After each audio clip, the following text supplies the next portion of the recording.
కొల్లాపూర్లో sir digitalisation ప్రక్రియ శరవేగంగా జరుగుతోంది. మంత్రి జూపల్లి కృష్ణారావు గారు రాష్ట్రంలో మొదటిసారిగా డాష్ బోర్డ్ ఏర్పాటు చేసి ఎప్పటికప్పుడు సర్ ప్రక్రియను పర్యవేక్షిస్తున్నారు. కలెక్టర్లు ఉన్నతాధికారులతో రివ్యూలు చేస్తూ జిల్లా, మండలాలు, గ్రామాల వారీగా సర్ పురోగతిని తెలుసుకుంటున్నారు. ఎక్కడా నిర్లక్ష్యానికి తావు లేకుండా అధికారులను అప్రమత్తం చేస్తూ ఫలితాలు రాబడుతున్నారు. గ్రామీణ నియోజకవర్గమైన కొల్లాపూర్లో ఇప్పటికే 84% డిజిటలైజేషన్ పూర్తయింది. మొత్తం 2,42,699 ఓటర్లలో ఇప్పటికే 2 లక్షలకు పైగా ఓటర్ల వివరాలు డిజిటలైజ్ అయ్యాయి. నాగర్ కర్నూలు జిల్లా, వనపర్తి జిల్లా పరిధిలో వచ్చే కొల్లాపూర్ మండలాలు, గ్రామాల్లోని సర్ ప్రక్రియను ఈ డాష్ బోర్డ్ ద్వారా అధికారులు రియల్ టైమ్ లో మానిటర్ చేస్తున్నారు. మండలాల వారీగా బూత్ల సంఖ్య, ఓటర్ల వివరాలు, డిజిటలైజేషన్ శాతం వంటి కీలక సమాచారాన్ని ఎప్పటికప్పుడు తెలుసుకుంటున్నారు. వెనుకబడిన బూత్లను గుర్తించి సంబంధిత బిఎల్ఓ, బిఎల్ఏలను వెంటనే అప్రమత్తం చేస్తున్నారు. అర్హులైన ఒక్క ఓటర్ కూడా జాబితా నుంచి తొలగించబడకుండా అవసరమైన చర్యలు తీసుకుంటున్నారు. టాప్ పర్ఫార్మింగ్ విలేజ్లు,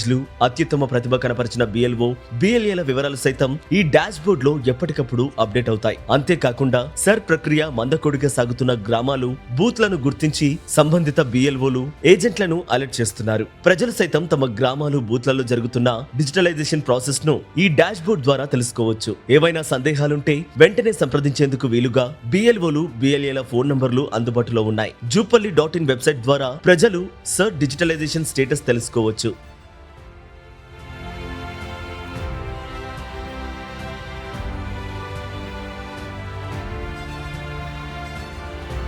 టెక్నాలజీని సమర్థవంతంగా వినియోగిస్తూ నిరంతర పర్యవేక్షణ ద్వారా ఎస్ఐఆర్ డిజిటలైజేషన్ లో కొల్లాపూర్ నియోజకవర్గం రాష్ట్రానికి ఆదర్శంగా నిలుస్తోంది. ఈసీ ఇచ్చిన గడువు ఆగస్టు 3 లోపు కొల్లాపూర్ నియోజకవర్గంలో 100% డిజిటలైజేషన్ పూర్తి చేసేందుకు అధికారులు కార్యాచరణ సిద్ధం చేశారు.